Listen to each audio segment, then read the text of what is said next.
Hello everyone, I welcome you all for the Java lecture video. Today's topic is Java input and output statements. So in Java, we have Java utility packages from where we can use the functions, predefined functions of the input and the output. And let's see how we need to use it with the syntax and few examples. The Java output function is System.out.println, which prints on the output screen line by line. And we have two more, that is System.out.print for printing in the continuous lines, and the System.out.printf for that we have the syntax that we have to enclose within double quotes the text, and then we need to pass the arguments, and the format specifier is also we need to enclose within the double quotes for the data type mentioning in the double quotes within the double quotes that we pass as arguments. So it is similar to the C language, that is the printf is similar to the C language. So totally we have three types in Java, the output functions. So this is how it goes. And the Java output function, in the Java output function, the system, which is the class, the developer has created a class system which is there in the Java utility package, and out is a public static field. So it is defined as static, which needs an instance to invoke it, and it accepts output data. And then let's discuss with a simple hello world program. A simple program. So here we have a class. In that we have a name for the class name, which is the which we have defined the class. So class definition, how to do is class and class name. So the class name here, the user defined one, that is the assignment operator, and we have the main function. The main function in Java is public static void main, string arguments. So coming to the here we need to print the Java programming is interesting in the output screen. So we have the output statement System.println, so which prints on the screen Java programming is interesting. Then we have the differences of println, print and printf. The print prints string inside the quotes that we have enclosed within double quotes. So the output will take the values as it is, and the println prints string inside the quotes, and the cursor moves to the beginning of the next line, which means if we have any other codes of to get executed in our program, the output will be printed in line by line. And then we have printf, which we need to specify the formatting like we do in the C language, and we can do that as well. And then a program for understanding the differences of the three is given. It is the first, initially we need to define a class as a Java structure goes. So we have class definition, class, and then class name, and the main function, and then we have println and print. In println, we have two output statements which says one println and two println, and then the print. Here, let's see how the outcome is. So println will print line by line, and the print will print, the cursor will be in the same line, so it prints in the same line after the execution of system dot.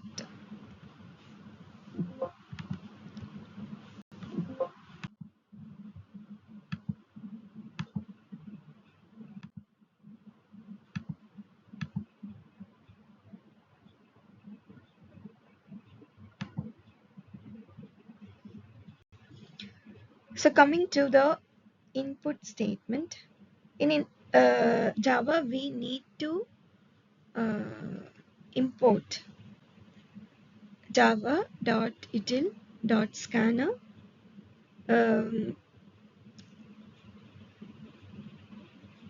for including the input statement. Unlike the output statement, it needs the import initially. Yes. So, and another one is we need to create object. Yes, for the scanner class. So where we have the scanner, where we have defined the scanner in the class, that class, for that class we need to create an object, and then we have to use that to take the input from the user. Here is the syntax of creating an object for the scanner, and look at the first line, scanner input. The scanner input, we have a class scanner which is predefined, which we have imported from the Java utility package. So that for that scanner we need to create an object. This is user defined, and I have mentioned here as input. You can define your own name. And the keyword new, for creating an object we have the syntax class name, object name, then the keyword is new. For creating an object we need to give, and then class name. So here we need to create an object for the class scanner. So the class name is scanner, which we will be importing in the from the Java utility package. So scanner input is equal to new scanner. It accepts an argument system.in, and for taking the input from the user we have to follow this. That is the user input, where it has to get stored. So initially we have the variable int number. So in that I'm assigning the user value which it takes. So we have to take the user value by passing like this, input dot next int. If it is an integer, next int. Yes. Input is an object which we have created for the scanner class. So that input now is accessing the user input data. Yes, that the system takes. So we need the operator dot, which is in Java language we use for accessing operator, and the next int for accepting the integer value from the user, which was taken as input from by the system. So the next int will accept integer values which we store in the number variable, and then we have this thing, a simple program explaining is. So we have import keyword for importing the scanner class from the Java utility package, and then the class name. We have class input. and the main function.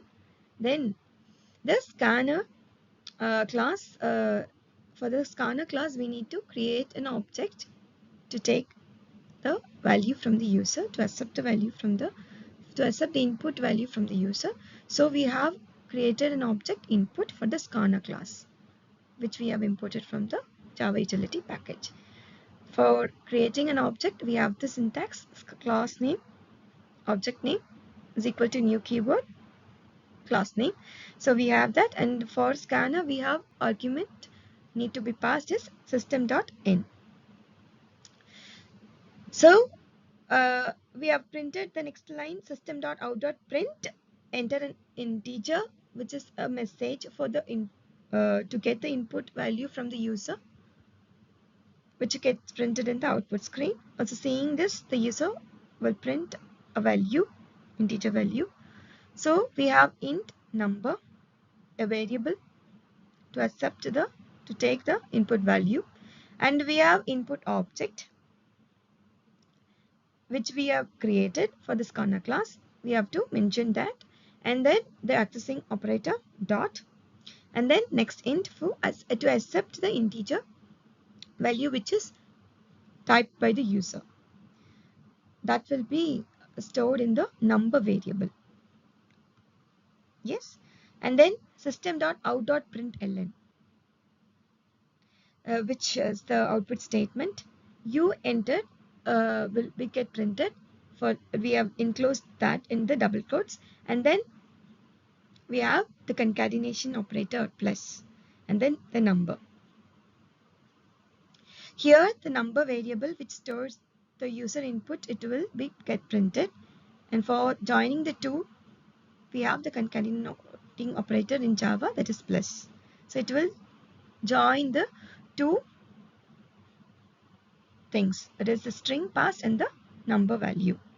And then we need to close the object to deallocate the space in the memory, that is input dot close.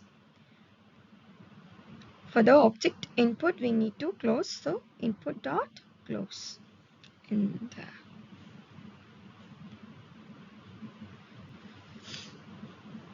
so we need to import the class scanner class. We need to create an object for input integer. We have next int. Likewise, if it is long, next long, and next float for floating values, and for next double for the double values, and next string for string values.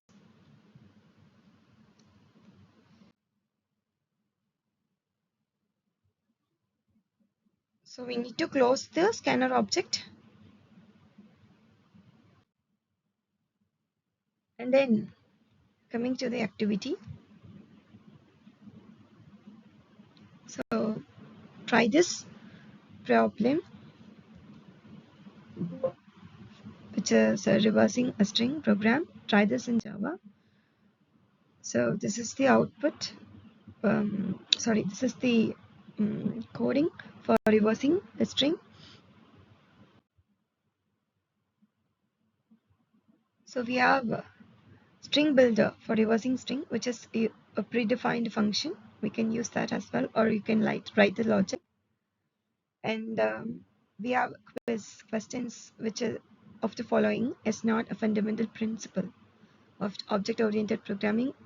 For object-oriented programming, the concepts are encapsulation, polymorphism, inheritance. So obviously the compilation is the answer. And which of the following features of the OOP allows a subclass to inherit properties and behaviors from a superclass? So here we have inherit some properties from the parent class to the subclass, which is inheritance.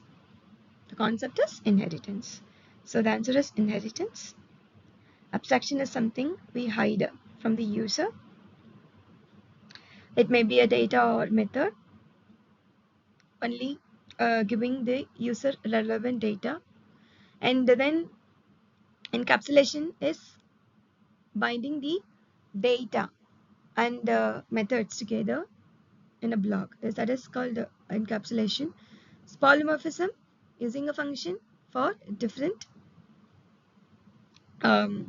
purpose. Yes, it takes many forms in its literal form. And the answer is inheritance for the second quest. And we have the last quest. Which of the following is not considered a Java buzzword? So buzzword in Java meaning the features of Java. So Java features simple, dynamic, portable, and flexible. So here the features which is there in Java is Java is a simple language and it is dynamic and it is portable. It is working across different platforms: Mac OS, Linux OS, Windows OS. And the flexible is the one feature which is not there in Java. So we have the answer flexible. Yes. So Java is simple to understand, simple to code. It is easier for any beginners. So that is there. Yes. And it can be worked across many platforms. There is different operating systems. So it is portable. And Java language is dynamic also, which is capable of working with many more uh, interesting features that the user needs. Like it can be worked in distributed distributed network. Yes, so Java is dynamic also. So the flexible is the one thing which is actually the answer, which is not considered as a Java feature. So buzzword means features. So Java buzzword which is not considered is flexible. Okay, we have another more question. Which of the following is a feature of the Java programming language? So Java programming language is platform dependent is the first option, and then it is case insensitive. Java supports both object-oriented and procedural language. Java does not support exception handling. So out of the statements, I tell you, Java actually supports the exception handling. That concept is there. So it supports both object-oriented and procedural programming. That is true. So C is true. And Java is a case-sensitive language. The capital letter and the small letter will not be treated equally. And Java is platform dependent. Here, if I say you that Java is platform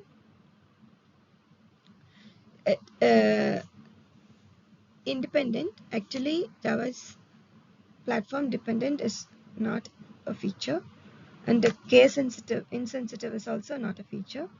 Java does not support exception handling is also false. So A, B, D are false and C is true. So we go with C.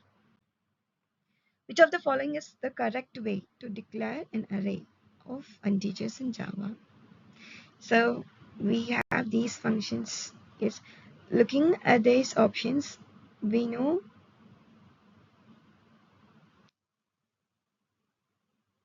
option D is the correct because A syntax is correct and C syntax also correct. Yes. So both A and C are the correct ways to declare the array.